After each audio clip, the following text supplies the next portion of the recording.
Okay, good morning, Jack.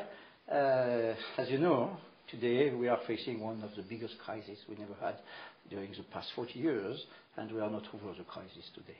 And I think that our European government, but also our worldwide government, are facing big financial difficulties. And one of my anxiety is that how they can do for next future to invest in the mobility, in the transportation system, and so on. And I will be very pleased if you can give me your views on such a subject. Okay. Well, I think we have huge challenges now because of the financial crisis. I think the first thing to say is that we don't, in looking at the future of mobility, need to try and increase mobility.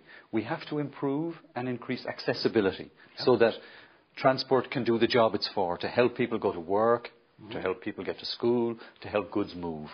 So if we can improve accessibility, there may be sometimes we don't need to increase mobility. That's the first thing I think to say. The transport sector is being hit very hard by the crisis. We're losing jobs. Yes, thank you so much for such a global answer to my question. But do you think that in terms of maintenance, in terms of new investment for infrastructure, we do not have any risk that our government will perhaps reduce the amount of money which will be devoted for this type of maintenance and new investment?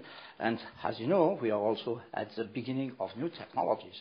And I personally believe that we need to have such a big support coming from the States. I think that's a very important issue. I think in regard to the maintenance and the investment, there's an essential need to maintain our expenditures. We absolutely cannot leave maintenance expenditures decline.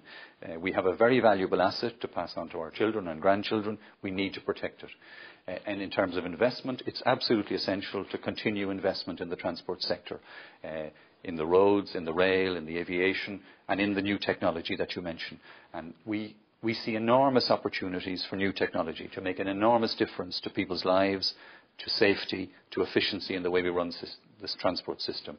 And I think if we don't take this opportunity now, the transport system is at risk of degrading and of not providing the services that society and economy needs.